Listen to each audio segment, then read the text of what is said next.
Everyone, welcome to our channel target UGC NET JRF. आज के class में हम डिस्कस करेंगे यूजीसी नेट पेपर 1 के प्रीवियस ईयर क्वेश्चन को, जो कि 2023 में फरवरी मार्च महीने में पूछा गया था। और इन क्वेश्चन का मैं कॉन्सेप्ट भी बताने की कोशिश करूँगी, जिससे कि आपको एक अच्छा अंडरस्टैंडिंग बिल्डअप हो और नेक्स्ट टाइम जब आपसे क्वेश्चन पूछा जाए आगे के एग्ज़ाम में, तो आप कॉन्फिडेंटली आंसर कर पाओ, आपको उसका कॉन्सेप्ट अच्छे से पता हो और आप करेक्टली आंसर कर पाओ। तो शुरू करते हैं आज का हमारा क्लास। ये रहा हमारा first question. When communicators use their positive or good image to reduce negative feelings toward a product brand, it implies। तो इसमें कह रहा है कि जो कम्युनिकेटर है वो अपना पॉजिटिव और गुड इमेज को यूज़ करेगा जब करता हो to reduce negative feeling towards a product. कोई किसी प्रोडक्ट के प्रति जो नेगेटिव फीलिंग है उसको हटाने के लिए। तो ये कौन से प्रिंसिपल के अंदर आएगा? तो ऑप्शन ए है प्रिंसिपल ऑफ कॉन्ग्रुइटी, सेकंड है प्रिंसिपल ऑफ कॉन्फर्मिटी, थर्ड है प्रिंसिपल ऑफ कॉनिवेंस एंड डी है प्रिंसिपल ऑफ कन्विक्शन। तो इसका करेक्ट आंसर क्या होगा, दीजिए। इसका करेक्ट आंसर है प्रिंसिपल ऑफ कॉन्ग्रुइटी। अब ये कैसे है इसको समझ लेते हैं। तो इसमें कह रहा है कि when communicators use their positive or good image to reduce negative feelings toward a product brand, it implies the principle of congruity। इसको principle of congruity बोलते हैं जब जो कम्युनिकेटर है वो अपने पॉजिटिव और गुड इमेज को यूज़ करके किसी भी ब्रांड का जो नेगेटिव फीलिंग है उसको कम करता है। मतलब वो अपने अच्छे तरीके से पेश आकर उस ब्रांड को जो नेगेटिव फीलिंग है उसको रिड्यूस करके उसको अच्छा बनाने में हेल्प करता है। तो इसको बोलते हैं प्रिंसिपल ऑफ कॉन्ग्रुइटी। अब जो प्रिंसिपल ऑफ कॉन्ग्रुइटी है वो क्या बोलता है कि people tend to prefer message that are consistent with their pre existing attitudes, values and beliefs. तो जो लोग हैं ना वो ऐसे मैसेजेस को प्रीफर करते हैं जो कि वो उनको ना प्री एग्जिस्टिंग एटीट्यूड्स, जो मतलब कि वो पहले से उनके दिमाग में रहता है, वो वैसे रहते हैं, या उनका जो वैल्यूज़ है, जो सिद्धांत पे वो चल रहे हैं, या उनका कुछ बिलीफ है, तो उनको वो प्रेफर करते हैं, वैसे मैसेजेस को, वैसे सजेशंस को वो ना लाइक करते हैं, उनको ना वो मानते हैं। Therefore, if a communicator has a positive image, it is likely that the audience will have a positive attitude towards the messages and the brand। तो अगर कोई कम्युनिकेटर आपके पास आता है, उसका एक पॉजिटिव इमेज बना हुआ है, जो आप है ना आप उसको समझ रहे हो, आप तो वो ना आप जो ऑडियंस है, जो सामने वाला लोग है ना, उसको भी उसके ब्रांड के प्रति एक पॉजिटिव एटीट्यूड ही आएगा कि हाँ ये चीज़ें सही होंगी। और इसके उलट क्या होता है कि जो प्रिंसिपल ऑफ कन्फर्मिटी है, जो ऑप्शन बी में आ रहा है प्रिंसिपल ऑफ कन्फर्मिटी, ये होता है कि tendency of people to confirm to the norms और standards of a group while the. तो ये इसमें क्या कहता है कि प्रिंसिपल ऑफ कन्फर्मिटी है, ये क्या होगा कि इसमें होगा कि tendency of people to confirm to norms और स्टैंडर्ड्स ऑफ ए ग्रुप। तो इसमें है कि जो लोग हैं वो किसी है ना नॉर्म्स बना हुआ है, कोई मापदंड बना हुआ है, स्टैंडर्ड बना हुआ है, तो उसको वो मानते हो, तो इसको बोलते हैं कि प्रिंसिपल ऑफ कॉन्फर्मिटी। और जो प्रिंसिपल ऑफ कॉनिवेंस हो गया एंड कन्विक्शन हो गया, तो ये जो है इस कंटेक्स्ट से जुड़ा हुआ नहीं है। ये कम्युनिकेटर्स और ये जो उसका ब्रांड है, ये सब इससे जुड़ा हुआ नहीं है। तो इसको हम कभी बाद में डिस्कस करेंगे। अभी के लिए अब नेक्स्ट क्वेश्चन देख लेते हैं। Which type of appeals work efficiently when people are not strong and the source credibility is high?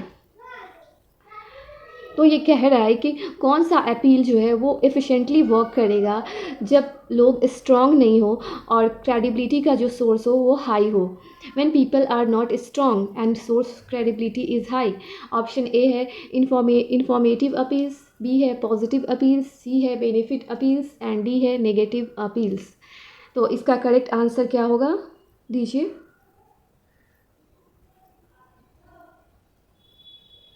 इसका करेक्ट आंसर है negative appeals. The type of appeal that works efficiently when people are not strong and the source credibility is high is negative appeal।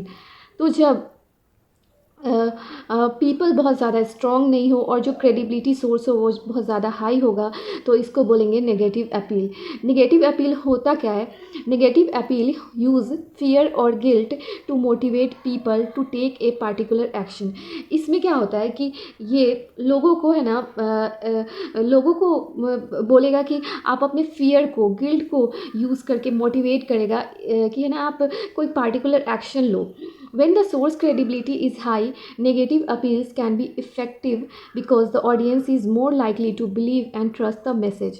जब source का credibility बहुत ज़्यादा होता है तो negative appeal जो है वो बहुत इफ़ेक्टिवली काम करेगा, क्योंकि ऑडियंस जो है वो उस मैसेज को बहुत ही स्ट्रांगली बिलीव करेंगे, ट्रस्ट करेंगे।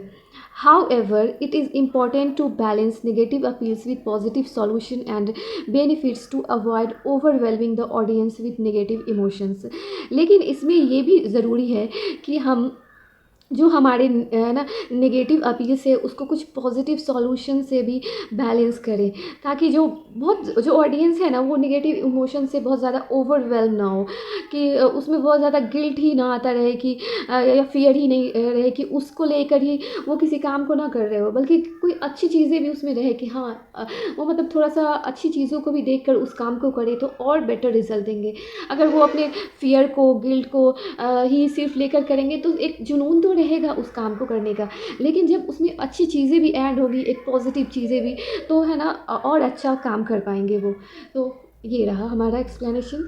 आगे हम नेक्स्ट क्वेश्चन देख लेते हैं।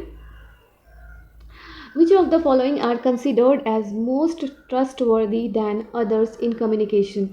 जब कम्युनिकेशन की बात आती है तो उसमें सबसे ज़्यादा ट्रस्टवर्दी कौन है?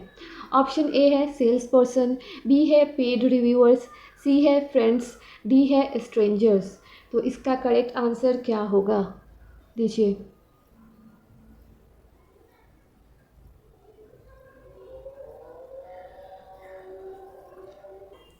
तो इसका करेक्ट आंसर है सी, फ्रेंड्स। अब इसका एक्सप्लेनेशन देख लेते हैं। Friends are generally considered more trustworthy. जब हम दोस्तों की बात आती है ना तो हम उनको ना ज़्यादा ट्रस्टवर्दी मानते हैं, उन पे ज़्यादा भरोसा करते हैं। ये इसका रीज़न क्या होता है कि हम उनको ट्रस्ट क्यों करते हैं? तो देखो, जो फ्रेंड्स होते हैं या हमारे फैमिली मेम्बर्स होते हैं, उनको हम अच्छे तरीके से जान रहे होते हैं, उनके साथ हमारा एक अच्छा रिलेशनशिप होता है, इसलिए हम उन पर ज़्यादा ट्रस्ट करते हैं किसी भी चीज़ को लेकर। हमें पता होता है कि अगर हम उनसे कोई एक्सपीरियंस लेने जाएँ या फिर नॉलेज या उनका कोई ओपिनियन मांगे तो वो ना बहुत ऑनेस्टली हमें बताएंगे, रिलायबल तरीके से बताएंगे, उन पे हम भरोसा कर सकते हैं। और इसके उलट जो होते हैं सेल्स पर्सन हो गए, तो वो तो एक पेड रिव्यूअर्स है, उनको तो अपने सामान को बेचना है, वो तो झूठ सच मिलाकर किस तरह से बायस तरीके से सेल्फ इंटरेस्टेड पर्सपेक्टिव को लेकर उन्हें अपना अपना भला करना है, तो इस तरीके से वो ध्यान में रखकर सेल्स पर्सन वर्क करते हैं, तो हम उन पे ट्रस्ट तो नहीं कर सकते।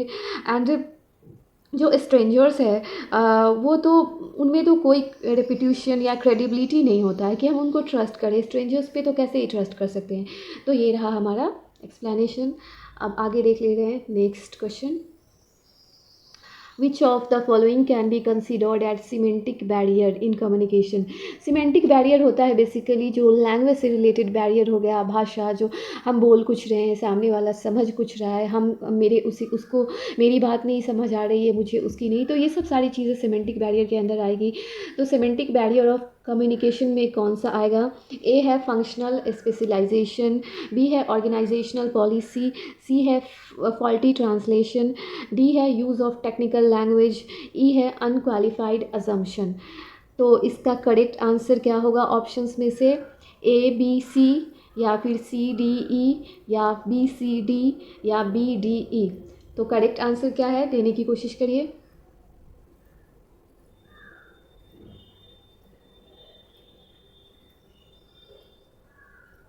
इसका करेक्ट आंसर है C D E only. Means कि सिमेंटिक बैरियर के अंदर कौन सा आएगा? फॉल्टी ट्रांसलेशन आएगा, यूज़ ऑफ टेक्निकल लैंग्वेज आएगा, अनक्वालिफाइड अजम्पशन आएगा। तो इसका एक्सप्लेनेशन समझ लेते हैं। Semantic barriers refers to obstacles that arise due to misunderstanding of meaning of words, symbols, signs used in communication. जब हम कम्युनिकेशन करते हैं उसमें कुछ वर्ड, सिंबल, साइंस यूज़ करते हैं, लेकिन उसमें जो एक मिसअंडरस्टैंडिंग हो गया, हम जो बोल रहे हैं वो सामने वाला इन सब चीज़ों को समझ ना पा रहा हो, या फिर ऑब्स्टिकल्स आ रहे हो कुछ समझने में, तो इसको बोलेंगे सेमेंटिक बैरियर। बेसिकली ये लैंग्वेज से रिलेटेड बैरियर होता है। तो इसके बाकी ऑप्शन को समझ लेते हैं। फॉल्टी ट्रांसलेशन क्या होता है? ये तब होगा जब ट्रांसलेशन जो है किसी मैसेज का एक लैंग्वेज से दूसरे लैंग्वेज में वो एक्यूरेट नहीं हो रहा हो, तो उसको फॉल्टी ट्रांसलेशन बोलेंगे। इससे क्या होगा कि मिस इंटरप्रिटेशन होगा और जो इंटेंडेड मीनिंग है वो निकल कर नहीं आएगा, उसका कुछ मिस इंटरप्रिटेशन हो जाएगा। आप बोलना कुछ और चाह रहे हो, सामने वाला कुछ समझ पाएगा, क्योंकि वो इसका जो ट्रांसलेशन हो रहा है वो प्रॉपर एक्यूरेट हो नहीं रहा है। फिर आ रहा है कि यूज़ ऑफ टेक्निकल लैंग्वेज। जो टेक्निकल लैंग्वेज है, या इसको टेक्निकल जार्गन्स बोलते हैं, या कुछ स्पेशलाइज्ड टर्मिनोलॉजी बोलते हैं, ये कोई कन्फ्यूज़न क्रिएट कर देता है, और इससे भी क्या होगा, मिस इंटरप्रिटेशन होगा मैसेज के। जो रिसीवर है वो वो मिस इंटरप्रेट कर लेगा, वो अच्छे से उसको जो मीनिंग निकलना चाहिए वो मीनिंग ना समझ के कुछ और समझ लेगा। और ये ऐसा क्यों होता है? क्योंकि वो वैसे वर्ड से, वैसे लैंग्वेज से फैमिलियर नहीं है। तो यहाँ पे एक टेक्निकल जार्गन या स्पेशलाइज्ड टर्मिनोलॉजी को हम इस तरह से समझ लेते हैं। डॉक्टर्स जो होते हैं उनका कुछ एक ख़ास तरह का बोलचाल होता है जो कि हम कॉमन लोगों को नहीं समझ आता है, तो ये टेक्निकल जार्गन हो गए। हो सकता है वो कुछ बोल रहे हो, लेकिन हम उस चीज़ को सही तरीके से इंटरप्रेट नहीं कर पा रहे हो, समझ नहीं पा रहे हो। तो ये क्यों अराइज़ होता है? ये इसलिए अराइज़ होता है क्योंकि वो टेक्निकल लैंग्वेज यूज़ कर रहे हो, जार्गन्स यूज़ कर रहे हो। अब आता है अनक्वालिफाइड अजम्पशन। तो making assumption about the receiver's knowledge, understanding or attitude without verifying them can lead to misunderstanding and misinterpretation of the message. तो अनक्वालिफाइड अजम्पशन में बेसिकली क्या आएगा कि जब सामने वाला जो रिसीवर है उसके बारे में हम पहले ही कोई अजम्पशन बनाकर बैठ जाएं कि उसके अंडरस्टैंडिंग के बारे में, उसके एटीट्यूड के बारे में, और तो ये सब चीज़ें भी कोई मिसअंडरस्टैंडिंग क्रिएट कर देगी। हमें पहले से सामने वाले के बारे में ये सारी चीज़ें अजम्पशन बनाकर नहीं बैठना चाहिए। इससे भी जो हमारा सेमेंटिक बैरियर जो है वो होता है, लैंग्वेज का बैरियर क्रिएट होता है। तो ये रहा हमारा क्वेश्चन। तो इस वजह से ऑप्शन जो है सी डी ई जो है ये सेमेंटिक बैरियर के अंदर आएगा, और ए बी है फंक्शनल स्पेशलाइजेशन और ऑर्गेनाइजेशनल पॉलिसी, ये सेमेंटिक बैरियर के अंदर नहीं आएगा। अब थोड़ा सा समझ लेते हैं कि फंक्शनल स्पेशलाइजेशन क्या होता है। तो ये होता है, this refers to division of labour and specialisation of task within an organisation. जब हम किसी ऑर्गेनाइजेशन के अंदर किसी काम का ना डिवीज़न ऑफ लेबर कर देते हैं कि आप ये काम करो, आप ये काम करो, स्पेशलाइजेशन ऑफ टास्क कर देते हैं कि आप इस चीज़ में स्पेशलाइज्ड हो, आपको ये चीज़ प्रोवाइड किया जा रहा है, ऐसे हम मतलब लोगों में अपने काम को बांट देते हैं किसी ऑर्गेनाइजेशन के अंदर।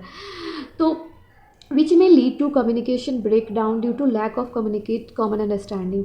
तो इससे क्या होता है कि आपने स्पेशलाइजेशन में सबको बांट दिया है, तो एक कम्युनिकेशन ब्रेक डाउन होगा, उनके बीच में थोड़ा सा कम्युनिकेशन का वो फ्लो, वो उस तरीके से कम्युनिकेशन नहीं होएगा, कॉमन अंडरस्टैंडिंग नहीं रहेगा, वो आपस में घुल मिल के नहीं काम कर रहे हैं, उनको अलग अलग स्पेशलाइजेशन थमा दिया गया है, तो वो अपने पे फोकस कर रहे हैं, कॉमन अंडरस्टैंडिंग डेवलप नहीं हो रहा है, तो ये फंक्शनल स्पेशलाइजेशन हुआ।